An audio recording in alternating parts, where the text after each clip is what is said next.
अस्सलाम वालेकुम। प्रोग्राम मेरी आवाज़ के साथ असमत हाशवानी चक शहजाद इस्लामाबाद से हाजिर है।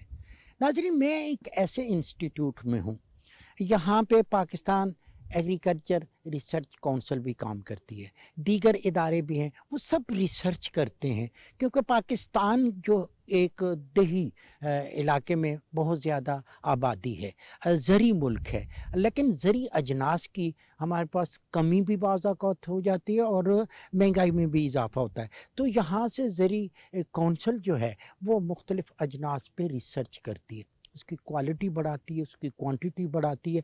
ये मेरे बैग में आप देख रहे हैं, मेरे पास मंज़र में तकरीबन 1000 पौधों पे, जिसमें राइस है, टमाटो है और बाकी चीज़ें हैं, उस पे रिसर्च हो रही है। आज हमने इसी हवाले से प्रोग्राम करना है, मुख्तलिफ़ माहिरीन से बात करनी है, कोशिश करेंगे कि एग्रीकल्चर ज़री जो रिसर्च काउंसिल के चेयरमैन हैं, उनसे भी बात हो जाए और आप तक वो सारी मालूमात पहुँचाई जाएँ कि किस तरह जदीद मशीनरी के ज़रिए हम अपने इस अमल को आगे बढ़ा रहे हैं और पाकिस्तान में ज़री इजनास में इजाफ़ा करें। मैन साहब, इसके बारे में आप हमें कुछ बताएँ कि ये यहाँ पे ये किस चीज़ की निशानदेही हो रही है? इसमें जो ये हमारा इंस्टीट्यूट है ना, एनिमल बायोटेक्नोलॉजी, प्लांट बायोटेक्नोलॉजी, इसमें थोड़ा सा हम एक तो रिसर्च हम कर रहे हैं, एक नए नए प्रोटोकॉल भी इस्टेब्लिश कर रहे हैं। एक मेन जो आपको मैं बता देता हूँ, बाकी तो और भी काफ़ी सारे प्रोटोकॉल मीट अडल्ट्रेशन के हवाले से, कि अगर कोई बाहर से हम मीट मंगवाते हैं और उसमें कोई मिक्स होता है, हमें नहीं पता कोई पेग किसी ने शामिल किया हो या कोई और कोई चीज़ को शामिल की हो जो हलाल हम नहीं खा सकते, तो थोड़ा सा अगर हमें वो कोई ला के दे तो हम उसका डीएनए करके तो फौरी बता देते हैं कि इसमें कौन कौन से मिक्स हैं, गोट है, चिकन है, कैटल है, शीप, पिग है, डोंकी है या कुछ भी है। तो ये भी एक नया प्रोटोकॉल हमने वो इस्टेब्लिश किया है। और भी बाकी जो राइस में अडल्ट्रेशन होती है और कई सारे जो डिफरेंट प्रोटोकॉल्स है। हर जगह पे आप अगर जाएं, वो चाहे ज़री जनास हो चाहे इंसानी जीन्स हो, बड़ा पेचीदा और बड़ा संजीदा काम होता है। ये नई जनरेशन है, पढ़े लिखे लड़के हैं, यूनिवर्सिटीज़ के लड़के हैं, एक्सपर्ट हैं, डॉक्टर्स हैं, कैसे इसका ये क्या अमल आप इस वक्त कर रहे हैं? ये हम पीसीआर मशीन यूज़ कर रहे हैं। ये पीसीआर एक प्रोसेस है जो कि डीएनए को एम्प्लीफिकेशन के लिए काम होता है। तो इसमें हम मल्टीपल कॉपीज़ ऑफ डीएनए बना रहे हैं जीनोम का एडिट करने के लिए। तो इसको हम फर्दर सीक्वेंस करवाएंगे और सीक्वेंस करवाने से हमारे पास जीन का सीक्वेंस आएगा, जो डीएनए है उसका सीक्वेंस आ जाएगा और फिर उसको हम एनालिसिस कर लेंगे। आपका क्या काम है यहाँ पे? सर, बेसिकली हम यहाँ पर जीन एडिटिंग कर रहे हैं। तो जीन के अंदर मॉडिफिकेशन जो डिज़ायरेबल करैक्टर्स होते हैं उसको डिफरेंट स्पीशीज़ से हम वो लेकर और हम उसको हम जो डिज़ायरेबल प्लांट्स होता है उसके अंदर हम उस जीन को हम एडिट करते हैं डिफरेंट टेक्निक से। तो अभी हम सोल्यूशन बना रहे हैं ताकि फिर हम इसको आगे प्रोसीड कर सकें। नाज़रीन, मैं आपको यही बताना चाहता हूँ कि इस लैब में आप अगर देखेंगे तो यंग जनरेशन यहाँ पे मौजूद है। पाकिस्तान उन खुशकिस्मत ममालिक में शामिल है जहाँ पे 65% लोग जो हैं वो यंग हैं, और फिर उस यंग लोगों की जब हम बात करते हैं तो उसमें मेल फीमेल दोनों की बात करते हैं। आप ये देखें कि गाड़ी के दोनों पहिए जो हैं यकसा रफ्तार से आगे बढ़ रहे हैं और उसी पे काम हो रहा है। यहाँ पे आप लोग क्या काम कर रहे हैं जी? सर, हमारे पास डिफरेंट वैरायटीज़ हैं सैंपल की। सर उनको लेते हैं और उसमें से हम फ़र्स्ट ऑफ़ ऑल जो है तो डीएनए एक्सट्रैक्शन करते हैं, फिर उसके बाद हम मास्टर मिक्स बना के उसको पीसीआर करते हैं, फिर उसकी जेल इलेक्ट्रोफोरेसिस करते हैं एंड लास्ट स्टेप सर हम जेल डॉक्यूमेंटेशन देखते हैं और डिफरेंट बेंड्स पे हम उसको चेक करते हैं कि जो हर प्लांट है या हर सैंपल है वो दूसरे से किस तरह से डिफरेंट है। ये इन बॉटल्स में क्या है, क्या रख रहे हैं इसमें आप? ये बॉटल्स से इनमें मीडिया हम बना रहे हैं। कोई भी जब मीडिया वगैरह हम बनाते हैं बॉटल्स यूज़ करते हैं इनोकुलेशन के लिए। ये ग्लास बॉटल्स इनोकुलेशन के लिए यूज़ करते हैं और इसमें आप अपना मीडिया जो इसमें डालते हैं। इसमें इस टाइम जो इसमें जो मीडिया वो एगर मीडिया है, सॉलिड मीडिया। क्या रिसर्च कर रहे हैं आप इस लैब में? एक जीन पे रिसर्च करी, उसका नाम बर्बरीन ब्रिज एंजाइम है, जिसको हमने एक्सप्रेस करवाया है, प्रोटीन बनाई है। अब बेसिकली हमारा मकसद ये है कि हमें उसकी एक्टिविटी देखी कि वो इंसेक्ट्स को किस तरह किल करता है प्लांट्स में, ताकि हमारी जो क्रॉप की प्रोडक्शन है उसकी यील्ड अच्छी हो सके। तो मेरी बेसिकली एमएस की ये रिसर्च है। अच्छा, इस रिसर्च को जिसको आप कर रहे हैं इससे पहले ये हो रही थी, ये नई टेक्नोलॉजी? ये नॉवल जीन है, यानी कि ये नया इंट्रोड्यूस हुआ है जिसका एक फंक्शन इंसेक्टिसाइडल एक्टिविटी को चेक करना है। ये इसकी नोवेलिटी है।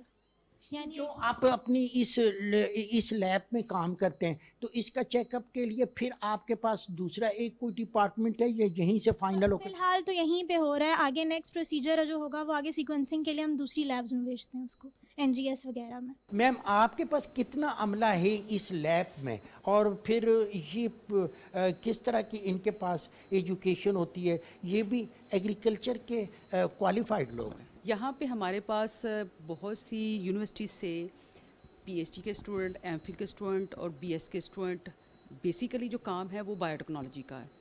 जो दुनिया में जो इस टाइम सबसे ज़्यादा जो लेटेस्ट टेक्नोलॉजी हैं वो हैं नेक्स्ट जनरेशन सीक्वेंसिंग। बहुत हद तक ऐसी मतलब जदीद मशीनें हैं जो कि अमेरिका की, यूरोपियन की यूनिवर्सिटीज़ में हैं। इसकी सबसे बड़ी जो मिसाल है वो है नेक्स्ट जनरेशन सीक्वेंसिंग। और जो भी हमारे पास वीट और राइस और इस तरह के जो भी सैंपल आते हैं, हम उन मशीन से जो है वो गुजारने के बाद उनको हाई लेवल पे जो है वो आइडेंटिफाई करने के बाद ज़राअत में या एग्रीकल्चर में हम अपने स्टूडेंट्स के साथ मिलके फर्दर जो है काम करते हैं। मैम आप ये रिसर्च कर रहे हैं, किस चीज़ पे आपकी रिसर्च हो रही है? हम लोग एक्चुअली यहाँ पे राइस पे काम कर रहे हैं। राइस में ये है कि मैं जीनोम एडिटिंग पे काम कर रही हूँ थ्रू CRISPR-Cas9। ये एक टेक्निक है जिसमें हम सिंपल मतलब उसमें ट्रांसफॉर्मेशन नहीं करते, हम थ्रू CRISPR करते हैं। इससे ये होगा कि जो हम ये साल्ट टॉलरेंट के लिए कर रहे हैं, इससे जो हमारी वैरायटी है उसमें साल्ट जो है वो टॉलरेंस आ जाएगी। यानी कि अगर हम उसको ग्रो करेंगे साल्ट जो ससेप्टेबल एरियाज़ हैं या वो वैराइटीज़, उसमें ये होगा कि ये साल्ट टॉलरेंस शो करेगी। और ये हाईली जो साल्टेड एरियाज़ हैं हमारे, वहाँ पे अगर ग्रो होती है तो फिर उसके बाद इसमें साल्ट इफ़ेक्ट नहीं करेगा। क्योंकि हमारे जितने भी दूसरे एरियाज़ हैं पंजाब के, उसमें मोस्टली जो है वो साल्ट का इशू रहता है। इस वजह से हम इसमें ऐसे जीन जो हैं जो इन वैराइटीज़ में साल्ट ससेप्टेबिलिटी को काज करते हैं, यानी कि उसमें अगर हम साल्ट वाले एरियाज़ में ग्रो करेंगे तो वो वाली लाइन ससेप्टेबिलिटी शो कर रही थी, लेकिन उसमें अगर हम एडिटिंग कर लेंगे थ्रू और वो वाले जीन नहीं वो डाउन रेगुलेट हो जाएंगे, यानी उसमें वो अपना इफ़ेक्ट शो नहीं करेंगे, तो उससे ये होगा कि हमारी जो वैरायटी है वो साल्ट टॉलरेंट बन जाएगी। तो ये हम थ्रू CRISPR-Cas9, ये एक लेटेस्ट टेक्नोलॉजी है जो हम जिसके थ्रू हम ये कर रहे हैं। इससे काफ़ी प्रोडक्शन पे भी असर होगा और इंशाल्लाह होप करते हैं कि ये अच्छा रहेगा। मैं बायोकेमिस्ट्री रिलेटेड हूँ, सो हमने ये राइस को मैंने इसलिए सेलेक्ट किया कि क्योंकि इसमें बायोकेमिस्ट्री की फील्ड हो रही है ना, क्योंकि CRISPR पे ज़्यादा काम हो रहा है।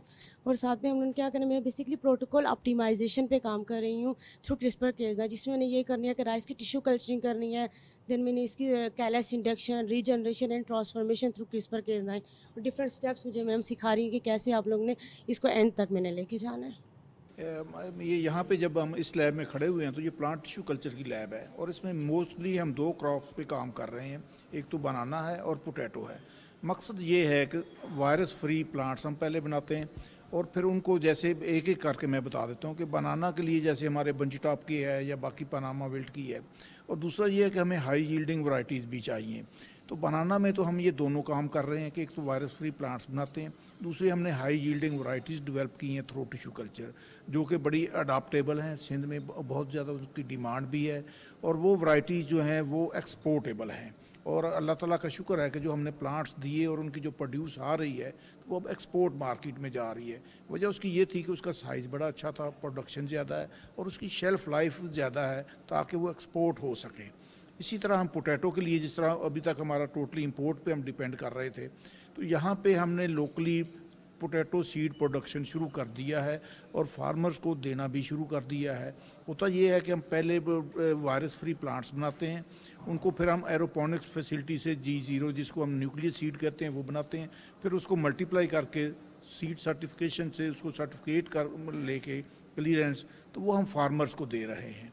तो ये तीसरा हम जिंजर, चूँकि हम उस पर भी टोटली डिपेंडेंट हैं इंपोर्ट पे, तो जिंजर का मकसद ये है कि हम उसका भी सीड पे हम जाएंगे।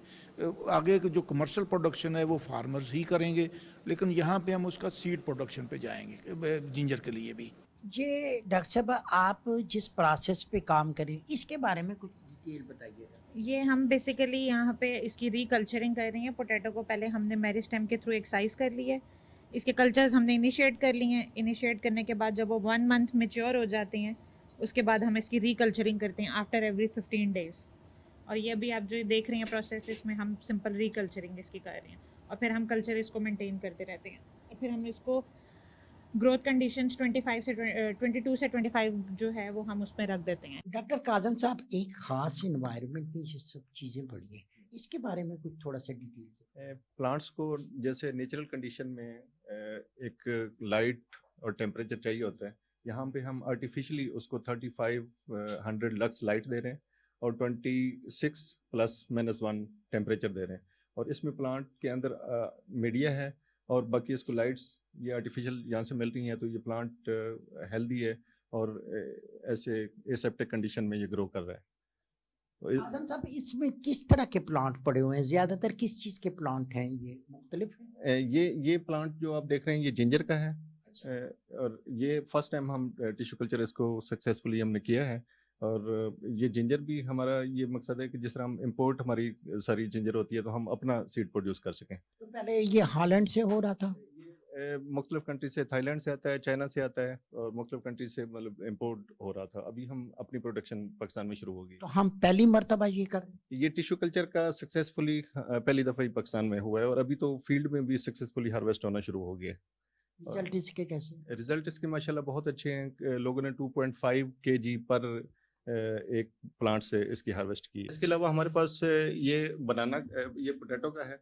ये पोटैटो का भी इसी तरह के पहले हम सीड इंपोर्ट करते थे, अब हम टिश्यू कल्चर कमर्शलाइजेशन के ज़रिए हम अपना सीड प्रोड्यूस करेंगे कि हमें इंपोर्ट ख़त्म हो जाएगी और अपनी वैरायटीज़ हम मल्टीप्लाई करेंगे और इससे पैदावार भी ज़्यादा होगी और हमारा इकनॉमिक भी फार्मर की बेहतर होगी। ये आप ये जो रिसर्च कर रहे हैं, ये फिर आपकी ये रिसर्च चल जाएगी पूरे मुल्क के अंदर जिस तरह पोटैटो की है?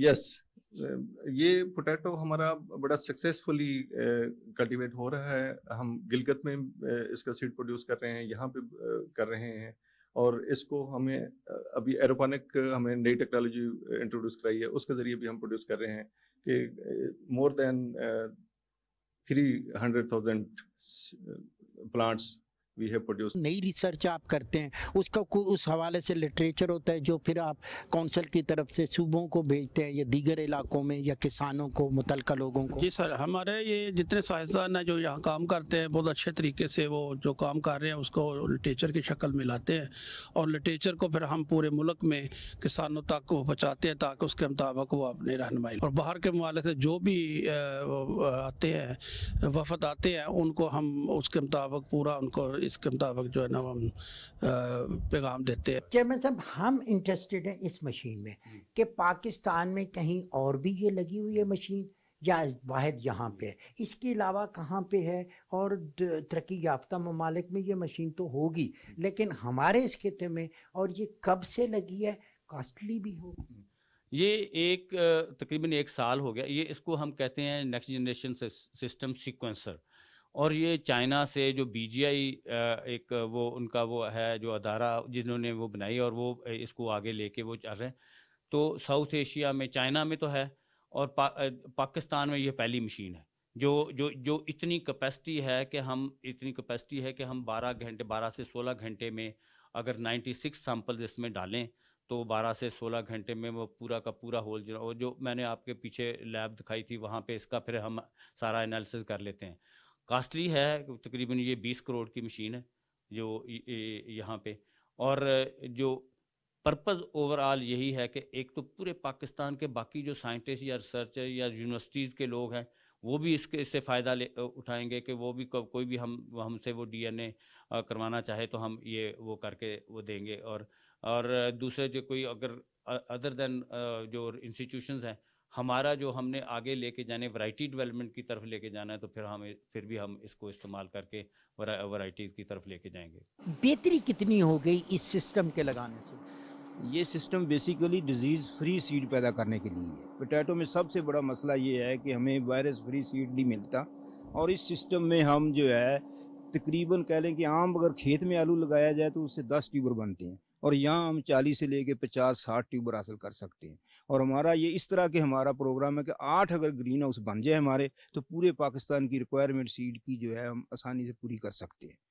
इनसे हमें 4 लाख ट्यूबर मिलेंगे और इन ट्यूबर्स को फर्दर मल्टीप्लाई करके जो है हम जो है ज़िम्मेदारों को अच्छी क्वालिटी का सीड जो है वो सप्लाई करेंगे, सर्टिफाइड सीड। हॉलैंड से जो सीड आ रहा है हमें वो 8 दफ़ा मल्टीप्लाई किया होता है और उसकी क्वालिटी जो है इससे 1000 दर्जे कम है, लेकिन उसकी प्राइस इस वक्त 15,000 रुपये का 50 किलो आलू मिलता है, यानी 300 रुपये किलो मिलता है। लेकिन जब अगर ज़िम्मेदार इस टेक्नोलॉजी को अपनाएंगे तो उनको ये बहुत सस्ता और नॉमिनल रेट के ऊपर पड़ेगा। प्रोफेसर साहब, ये तो हमारे पास कई साल पहले होना चाहिए था, क्यों नहीं था? देखें जी, बहुत सारी चीज़ें जो हैं दुनिया में एडवांस जो लोगों ने रिसर्च की है, हमारे मुल्क में भी ये होनी चाहिए। ये एक बहुत अच्छी कावश है हमारे चेयरमैन की और ये कोरियन गवर्नमेंट की, जिन्होंने हमें हेल्प किया। इन्होंने मिल के जो है इस प्रोजेक्ट को, यहाँ पे फर्स्ट प्रोजेक्ट है ये पाकिस्तान में, इससे पहले किसी जगह एरोपोनिकली ट्यूबर मल्टीप्लिकेशन नहीं हो रही। हमारी टोटल रिक्वायरमेंट कुछ 6.5 लाख टन है पाकिस्तान की। हमारा 3 लाख एकड़ के ऊपर आलू लगते हैं पाकिस्तान में और हमारी रिक्वायरमेंट 6.5 लाख टन है। और ये हम इंशाल्लाह ताला 5वें साल में 6.5 लाख से भी ज़्यादा जो है सीड प्रोड्यूस कर लेंगे क्वालिटी का ज़िम्मेदारों के लिए। आज हमें ज़रूरत है कि हम इजाफ़ा करें अपनी ज़री अजनास में भी, इंसानों के लिए भी, हमारे मवेशियों के लिए, सब। आपने इस पे बड़ी रिसर्च की डॉक्टर साहब। सबसे पहले मुझे बताएं कि इस वक्त आप फोकस किस चीज़ को कर रहे हैं? ये national institute for genomics and advance biotechnology, इसका वो जो नई टेक्निक्स के हवाले से हमने इस्टेब्लिश किया है कि हम वो जो जदीद तरीक़ाकार है, जो नई टेक्नोलॉजी को इंट्रोड्यूस करके और उसको इस्तेमाल करते हुए अपनी यील्ड को वो बढ़ा सकें। जितनी भी वैरायटीज़ हम वो डेवलप करते हैं पाकिस्तान PARC में या सूबों में, तो वो सारे के सारे यहाँ पे जो हम मीटिंग्स में जो हमारी वैरायटी वैल्यूएशन कमेटी होती है वो सारी यहाँ पे सबमिट करते हैं और उसकी पूरे 2 साल का जो डाटा है, ये मैं एक एग्जांपल दे रहा हूँ, वो डाटा वो पूरा शेयर करके फिर हम वैरायटी एवेल्यूएशन की तरफ जाते हैं और जो भी हमारी जो नई इंफॉर्मेशन होती है, जो नई कोई प्रोडक्ट होती है या कोई भी हमारा कोई नया प्रोटोकॉल हम इस्टेब्लिश करते हैं तो वो हम डिसमिनेट करते हैं। जितनी भी प्रोडक्ट्स, जैसे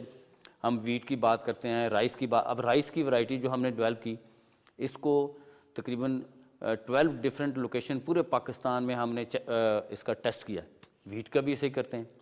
केला जो हमारा सिंध में पैदा होता है, केले की हमने पाकिस्तान की हिस्ट्री में फ़र्स्ट टाइम जो 4 वैरायटीज़ हमने डेवलप की हैं। पहले पाकिस्तान के नाम पे कोई वैरायटी केले की नहीं थी। जो बारानी इलाके हैं वहाँ पे सैराबी हम किस तरह कर सकते हैं, और ख़ास तौर पे जो हमारी इम्पॉर्टेंट नफ़ा आवर किस्म की फसलें हैं उनके लिए हमने उनकी बीमारियों के तदारक के लिए भी यहाँ पे रिसर्च होती है। जो पानी के हवाले से आपने बात की, तो वो एक हमारा इंस्टीट्यूट है, वो काम ही इसके ऊपर वो कर रहे हैं कि हम कितना कम से कम पानी और जो पानी को सेव करके किस तरह से क्रॉप उगा सकते हैं। उसमें हमने इंट्रोड्यूस किया, एक तो स्मॉल डैम्स हमने इंट्रोड्यूस किए जो जिस तरह बारानी एरिया में।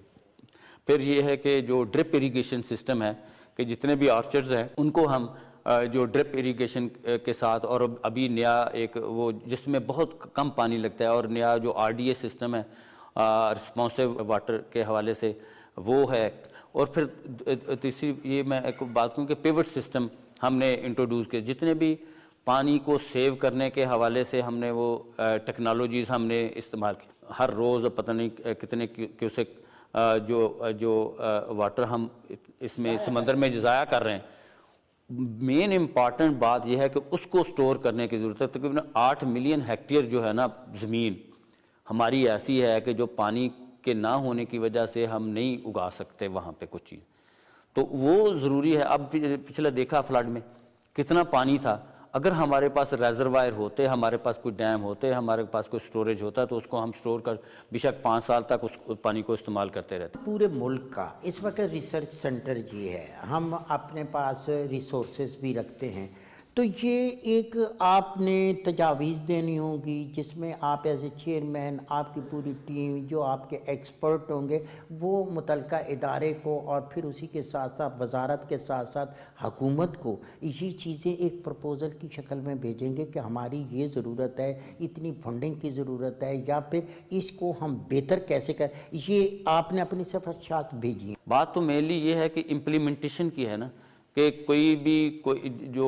ओवरऑल कोई भी अगर हमने कोई डिसीजन लेना है, कोई डिसाइड करें और उसको इम्प्लीमेंट कर लें, तो तब ये वो अब बलूचिस्तान में हमारे पास डिफरेंट ऐसे एरियाज़, कैचमेंट एरिया है जो जब वहाँ पे बारिश होती है पानी स्टोर कर सकते हैं। बलूचिस्तान का कितना बड़ा एरिया है और वो सारा कल्टीवेशन पे हम लेके आ सकते हैं, लेकिन वहाँ पे वो जो स्टोरेज की छोटे छोटे भी डैम बना लें वहाँ पे, और जो बड़े डैम है जिस तरह से एक पानी यहाँ से जैसे समंदर वो जा रहा है समंदर में, जो बड़े दरिया है उनके ऊपर भी अगर वो डैम बना लें तो सारे जितने, और फिर ये जो पोठवार का रीजन है इसके लिए जैसे मैं बात कर रहा था कि अभी तो लोग जो दुनिया जो है ना वर्टिकल एग्रीकल्चर पे चली गई, तो हमने ये नए जो चीज़ें मैं बता रहा हूँ कि ड्रिप सिस्टम है, पिवट सिस्टम है और जो RDA सिस्टम है, हमने एरोपोनिक से जो पोटैटो सीड है वो भी हमने पहली दफ़ा स्टार्ट किया कि जो न्यूक्लियस सीड है वो हम यहाँ पे वो बनाना शुरू किया है, और तकरीबन 8 बिलियन का 7-8 बिलियन का तो हम हॉलैंड से सीड मंगवाते हैं पोटैटो का, और वो हम यहाँ पे वो पैदा कर सकते हैं। एक तो ये है कि जो रिसर्च है पाकिस्तान में, अगर हमने टेक्नोलॉजी, एडवांस टेक्नोलॉजी पे और इंजीनियरिंग में और आगे वो जाना है साइंस में, तो हमें रिसर्च के ऊपर मैक्सिमम जो फोकस करना चाहिए और इन्वेस्ट करना चाहिए ताकि आगे से आगे हम नई टेक्नोलॉजी को पूरी को अडाप्ट कर सकें। कोई भी एक एग्रीकल्चर है, बाकी कोई भी एरिया। दूसरा ये है कि जो हमारे तकरीबन 60% जो यंग जनरेशन है, जो न्यू जनरेशन, उनको कैपेसिटी बिल्डिंग के हवाले से और उनको ट्रेनिंग के हवाले से उनको हम नई जो जितनी भी जदीद टेक्नोलॉजीज़ हैं, साइंस है, रिसर्च है, उसको इस तरफ मोटिवेट करें और उनको कैपेसिटी बिल्डिंग उसको इस तरह से ट्रेन करें कि हर बंदा वो अपना काम जो है ना वो हैंड्स ऑन वो काम करे, ताकि अगर और इसमें बहुत सारे बिजनेसेस वो कर सकते हैं कि ज़रूरी नहीं है कि गवर्नमेंट में ही हर किसी ने जॉब ढूंढनी है। ये जो छोटी छोटी चीज़ें मैंने आपको बताई हैं ना, तो जो हम अगर अपने यंग लोगों को अगर ट्रेन कर दें तो वो अपना छोटे छोटे जो भी हम सीड बाहर से मंगवा रहे हैं अपने अगर वो करना शुरू कर दें तो यहाँ पे वो पूरा कोई किसी चीज़ की ज़रूरत ही नहीं है कि बाहर से हम इम्पोर्ट करें। तो इस तरफ से फोकस करना है और उनको यंग जनरेशन को एक प्लेटफार्म देना, एक डायरेक्शन देने की ज़रूरत है कि वो जो हम अपने मुल्क को और कौम को आगे लेके जा सकें। नाज़रीन, दोस्त ममालिक के साथ पाकिस्तान ने जो इक़दामात किए हैं एग्रीकल्चर के लिए और ख़ास तौर पे ज़रूरी अजनास के लिए, वो काबिल तहसीन है। लेकिन देखना ये है कि वो नताइज जो हम हासिल करना चाहते हैं उसके लिए अहम तरीन इदारों का तावन रिसर्च काउंसिल के साथ कितना होगा। हुकूमत पाकिस्तान में अहम तरीन इदारों में बैठे हुए लोगों के साथ साथ मीडिया का जो किरदार है और दीगर अहम लोगों ने जो इसमें अपना किरदार अदा करना है, तभी हम अपनी मुल्क की ज़रूरत पर काबू पा सकेंगे। और फिर जब हमारे पास ये ज़रूरी अजनास वाफर मिकदार में होंगी तो हम इसको एक्सपोर्ट भी कर सकेंगे और इंसानियत की बेहतरी के लिए अपना किरदार अदा कर सकेंगे। पाकिस्तान टेलीविज़न एक मुअस्सर आवाज़ है, मेरी आवाज़ आपकी आवाज़ है। नाज़रीन, आज आप भी अपनी आवाज़ इस आवाज़ में शामिल करें, किसानों के साथ तावन करें और इलाकाई तौर पर ज़रूरी अजनास की बेहतरी और पैदावार के लिए अपना किरदार अदा करें। इसी ख्वाहिश के साथ अस्मत हाशवानी को चक शहजाद इस्लामाबाद से दीजिए इजाज़त। बहुत जल्द आपसे दोबारा मुलाकात होगी। अल्लाह ने के मान।